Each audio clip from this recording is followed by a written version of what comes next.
Greetings! I'm Herbert Erpaderp, and today we're going to have a look at what's inside this positively ancient looking box.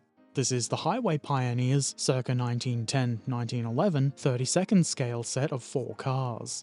This kit is made by Minicraft, though the plastic wrap over the box did have this sticker, which I can't read. Maybe that's who sells it now. These models were originally produced by Gowland & Gowland. Anyway, I saw this on sale at a significant discount and thought to myself, why not? I know I often complain about old, low-quality kits, but there is a difference between going into something like this knowingly versus buying an ancient kit in new packaging. Revell, Airfix. Though I guess this is also kind of new packaging. New in heavy air quotes, that is. The box kind of looks like it's from the 60s or 70s, but I understand this is actually an 80s reboxing. The real ancient part of this is inside. These parts are from tooling from the 1950s. I've no idea when my particular kit was produced, but the tooling certainly wasn't fresh and new at the time, so we're going to have a look at these with appropriate expectations. First up, the 1910 Studebaker. This is an electric car, which is interesting. I guess it took a little while for that to catch on. I thought this was the most interesting looking of the lot, and at first glance it really doesn't look too bad. The body, at least. I don't know anything about these old cars to begin with, so I've no idea what details might be missing or inaccurate, but you certainly wouldn't say this is super detailed. It does look okay though. There is, of course, some flash. You mean a lot of flash? Yes, a lot of flash, and it is probably going to be a bit annoying to remove. I'm hoping the flash is the only issue there will be. Is it overly optimistic for me to hope these parts go together with no fuss? Maybe. Find out whenever the build video is out, or on my live stream. This first car is probably going to need some internal paint before assembly, but I figure a simple paint job, and omitting the driver, is probably going to be fine and dandy. It's not going to take a lot of work. Here you can see some of the driver, and other bits, and a lot of awful looking but not unexpected flash. Most of it, fortunately, seems to be on the sprue, rather than the actual parts. You can see on the underside of the mudguard, I guess you'd call it, running boards, whatever it is, you can see the name of the original manufacturer, Gowland & Gowland. I guess they're pioneers, and I don't know much about them. Even though I'm old, they are definitely before my time. The driver looks a bit like a cartoon. I will have to think about whether or not to use the drivers. I do often leave crew figures out, and they're not crew figures, but they're the same thing. There isn't really a lot to this kit, which I guess is probably normal for the time. You may have noticed that each of these kits was individually bagged, and they were originally separate kits in their own boxes. To keep them separated and avoid confusion, I put them in sandwich bags. This will also help seal in the freshness. Here's the 1910 Stanley. This is red, so obviously it goes faster. Most of the things I said about the first kit apply here too. It looks relatively neat, and there isn't a ton of detail moulded into it, but for its time, I'm sure it was quite good. Almost certainly better than your other choices for 1910 Stanley kits. There is a bit of flash, and this one has some damage at the front, where it looks as though it's been removed from the sprue quite roughly. It wasn't me that did that, it came that way. It's probably fine, you could fix that.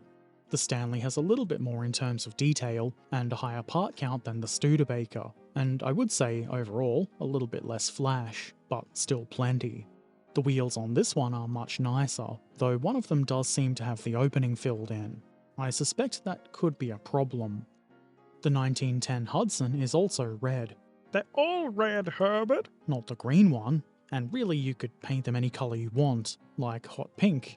This one looks the most like the Model T, which is what my brain automatically associates with old-timey cars like these. The Hudson seems to have the most parts out of all 4 of the kits in this box. The large parts are, like the others, fairly neat, all things considered. There is a lot less flash on this car compared to the previous 2. There will still be a lot of cleanup needed though. One of the wheels does look downright horrendous. I guess dealing with that is going to be part of the challenge though, getting these relics to look good, or at least go together. Obviously I haven't built any of these yet, so it could be an extreme challenge.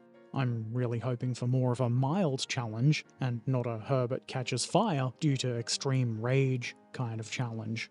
You may find the latter entertaining, I suppose, so be sure to catch the live stream to see if I do in fact combust. A lot of these parts don't look too bad at all. I mean, I would be upset if I bought this with the impression I was getting something from the last decade or two, but when you say 1950s tooling, I expect a lot worse than this. The final car, or I guess it's a truck, is this 1911 International. Look at those giant wheels. In my opinion, this is the second most interesting looking of the four vehicles, and as I've probably already said 3 times, the main body and frame parts here don't look too bad. They seem fairly straight and neat. For the most part, the Flash is about the same as the Hudson, though there are a couple of parts where it's real bad, and at any rate, Flash is not the most difficult thing in the world to deal with. You just cut it off. It's just an obvious, easily spotted flaw. What I'm worried about is the hidden problems that just cause parts to not go together, not without surgery or extreme force. That makes it sound so much more dramatic than it really is. It's not that deep, it's just models, and I'm pretty keen to see how all of these parts go together. I think it's going to be interesting, and hopefully, fun. A thoughtful inclusion is this sheet of acetate, which is intended for glazing the windows. Oh, thanks, Captain Obvious. I never would have figured that out. Yep, you're welcome. There's also some paper, with words printed on it. This first page talks about the history of these kits, and also mentions how the molds, being more than 30 years old at the time, being heavily used, will result in flash, and the fact that there might be some rust stains. And there certainly was. There are instructions for each car, obviously, and they also include some information about them. The instructions are not especially in-depth, each only taking up 1 page. They do seem to be fairly simple builds though, so that makes sense. They do also include written instructions, which I guess is a bit of an old-fashioned thing. You don't see that in a lot of modern kits. I'm sure it'll be helpful though. And that's what's in the box. It's not especially relevant, but when I opened the box, it smelled like old books in a library or something. Reminded me of my youth, it did. Anyway, this is certainly a different kit for me. I rarely do cars, but as the youth say, a change is as good as a holiday.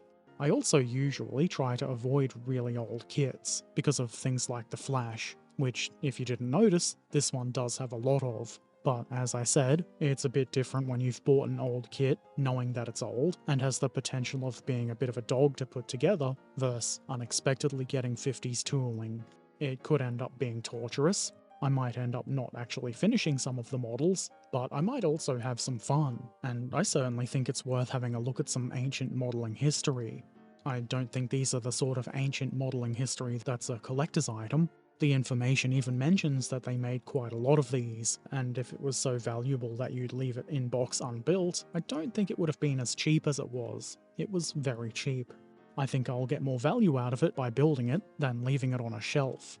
I will start working on this fairly soon, and as always, I'll be streaming the build. There's a link to my Twitch channel in the description. As I think I said before, this could be my undoing, and I might literally explode live on stream, so that might be something to see, or it might just be a simple fun build. Either way, come hang out. Alternately, if you're watching this in the future, there's a build video linked in the description. If you have any questions or comments, feel free to put them in the comments section below. That is where they belong. Subscribe if you want to see more of this kind of thing, share the video with anybody you think might find it interesting, and if you really like what I do, consider supporting on Patreon or Ko-fi. Take care of yourselves, be excellent to each other, and thanks for watching. Farewell.